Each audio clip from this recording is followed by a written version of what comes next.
Hi, we're the Magic Trees, and you're listening to Showcase with Paul and Lucy. Right, so we're talking to the Magic Trees, the Canadian rock band who have been based in St Anne's for the past few months. Now, start off with Jason. Jason, you came to St Anne's because you wanted to have a completely different experience while working on your new album. Looking back over the time you've been here, how's it been for you? It's been fantastic. The nice kind of quiet surroundings of St Anne's were perfect for us to come in and mess up with loud, noisy rock music, which was really good. It contrasted perfectly with the nightlife, in Blackpool, just down the road, so that we could work here during the day, kind of uninterrupted and do everything, not distracted, and then in the evenings zip out there and catch some live bands and get inspired for the next day's work. Colleen, what are your thoughts on the time you've spent here? We've met a lot of beautiful people. People in the north seem to take us under their wings, and it was just an enjoyable experience all around. Made a lot of music and a lot of friends, and we hope to come back and see them again. The thing that I think struck me most about being here is, again, the people. I feel like they're more like us than the people back home, just in their way of thinking, their outlook on life, their excitement about the arts and music. It's a cool thing to meet so many people that you can have those types of conversations with, and that are able to inspire you to play that music. And I think we've had an effect on people here as well in terms of the whole musical side of it. There's a lot of people that we've met that all of a sudden are picking up instruments that they haven't played for 10 or 15 years. And what a beautiful gift to be able to give people, is that inspiration to want to make beautiful things again like that. Yeah. So, Ian, do you think you've achieved things here that you wouldn't have achieved if you'd stayed back in Canada? Yeah, definitely. As Jamie was saying, there's been a lot of inspiration coming from other musicians that we've met in the area, and we just don't have that same opportunity back home. So coming here has definitely changed my perspective personally, and I know that as a band we've changed, we've gotten a lot better because we're playing so much here. But having that reciprocal, inspirational kind of mood wherever we go here in the UK has been very, very beneficial to us, yes. And whilst you've been here, you haven't just stayed in the local area. You've made the most of the location for travelling around, haven't you? Yeah, we every few weeks or so, at least every month, we'd have to just take a few days off of the pace of recording every day and then partying every night, and we'd take a little vacation. So one time we hopped a plane for Tunisia, and another time was Amsterdam. Oh, I think that tired us out more than the work. I don't remember. Colleen, what do you think of the places you've been? Oh, it's been wonderful. You people are so lucky to be able to jump on a plane and get there next to nothing. For us, takes us years to plan a vacation over here, and it's so nice. And you guys should really take advantage of seeing the whole country and all the other ones. Brilliant. Okay, and you went to Glasgow as well, didn't you? We did. We drove there. It took us like a few hours. Yeah, it was incredible. We're here. Okay. And what beautiful landscape along the way as well. All the sheep and the rolling green hills and stuff like that. It was just like out of a fairy tale that I read when I was a kid. All of our stories come from here, all the Robin Hood type stuff. So that's what it felt like to me. Brilliant. Did you pick up any Glaswegian while you were there? No, not quite. She wouldn't have him. Actually,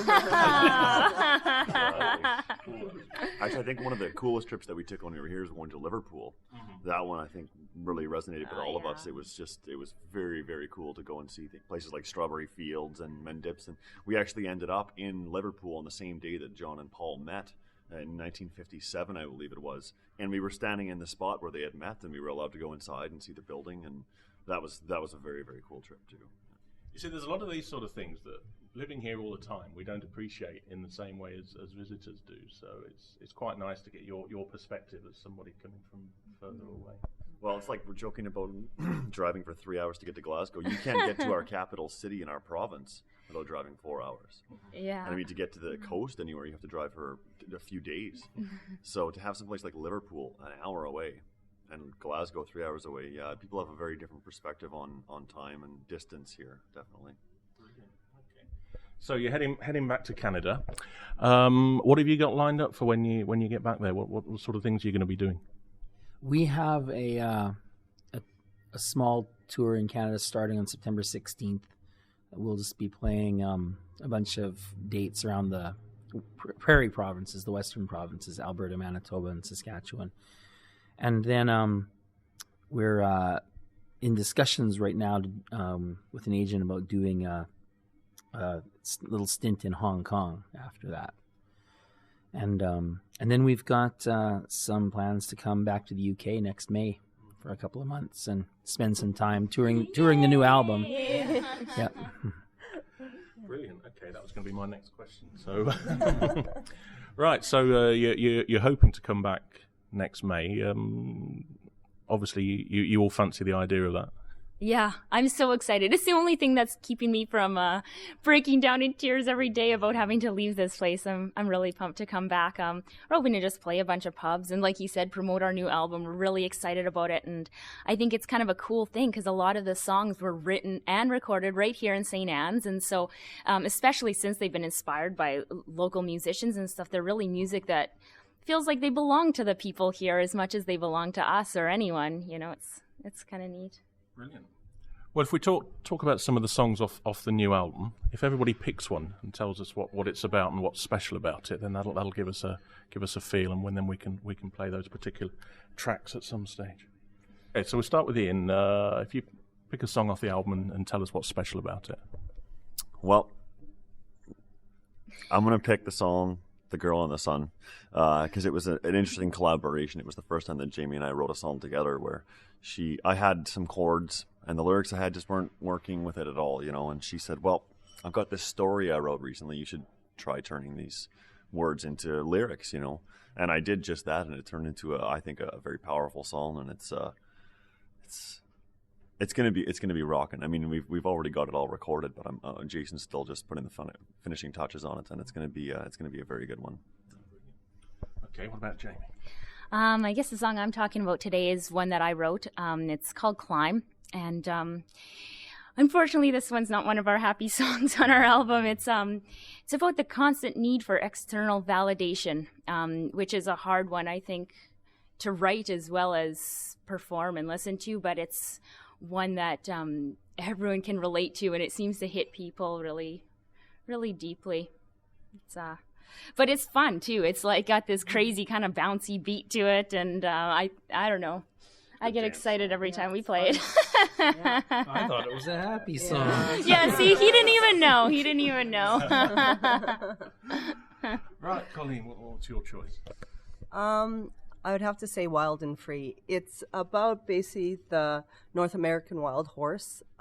They are basically running free and wild, and right now I don't know how much you want to get into it, but the herds, down in Nevada. Yeah, and they're destroying them, and absolutely the beauty of the horses. They have every right to be free, so I wrote the song about that. Right, Jason, one from you. I guess the one I feel connected with anyway in St. Anne's here is the song "Big Black Sign." We were up in our rehearsal space, and it overlooks a street in St. Anne's, and I was just playing some chords, just strumming and kind of looking out, gazing out the window, daydreaming, and I noticed that there was a big black sign that someone had put up with no writing on it yet, or I don't know if they were planning to put writing on it, and it was up outside the window across the street, and I was kind of looking at it, and I was feeling a bit down that day already, and I was thinking, yeah, that's just perfect, you know, putting up a big black thing on my day, you know, and so I just started singing the words, you know, there's a big black sign outside my window, and we all started jamming it, and that became a song that we almost practically got written together in the room. Yeah. So I really liked that. I thought that was pretty cool. And whenever I tell that story on stage, people tend to perk up and listen to the song, listen to the words. What's he talking about? Right, now while you've been here, you've done a lot of your work at the pub here. Is it the Victoria? Just call it the Vic. You know, it could be either. So you sort of based yourself at the Victoria pub in St. Anne's, haven't you? Tell us a bit about that. Well, that was partly planned and partly just kind of happened. We'd heard about the Vic and that it was a good live music venue. So we stopped by and we talked to the landlord. As this is our local pub, we just live a few streets down. But nothing came together for the first month or so. And then one day, the landlord, Mark, came over and sat with us and said, "Okay, I have a gig for you." And it just went smashing here. It was fantastic. And he offered us some space to leave our things here and to record and to rehearse and all those things. And everything just came into place for us after that, because we were driving 45 minutes or an hour into Blackpool and paying quite a bit of money to go to studios to rehearse, and having to just to get there was the biggest pain, not so much the money, but to be able to just walk down the street and come to our local, the Victoria, and have a drink, and then go upstairs and play some music, and then maybe come down and have another drink later. Yeah. It's just been absolutely fantastic, and the people here, the regulars, have really taken a shine to us, which has been it's made it feel like home. I think I can speak for all of us when I say that. Even the staff they've taken us in like we're part of their family. Like they, some of them live here. They treat us like one of their own. It's nice.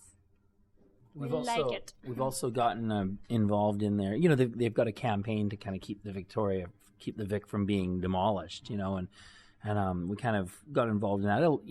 On the periphery of it, of course. But one of the things we got involved with right away was their open mic nights, helping getting those going, and we just felt that was a worthwhile thing to donate our time to. Trying to raise the status of the Vic in St. Anne's. Make more people aware that it's here and it's vibrant and it's fun and they should come out. Yeah, Monday nights are packed now when they hold those open mics. I think it's only the first, third, and fifth Monday of the month or whatever, but it like that room over there that they hold it in, sometimes you can't even move. There's so many people standing in there and waiting to play. It's great, yeah, to see that much enthusiasm. So is there a song in them? Who knows, maybe. Victoria. Kings did it already. Yeah, I know. We were just listening to it last night. There was a little tune a little ditty we composed about the Vic, but the lyrics aren't safe they're not family friendly. Because Vic rhymes with too many naughty things. We'll have to do a heavily bleached version. Yeah, there you go. It'll just be one long.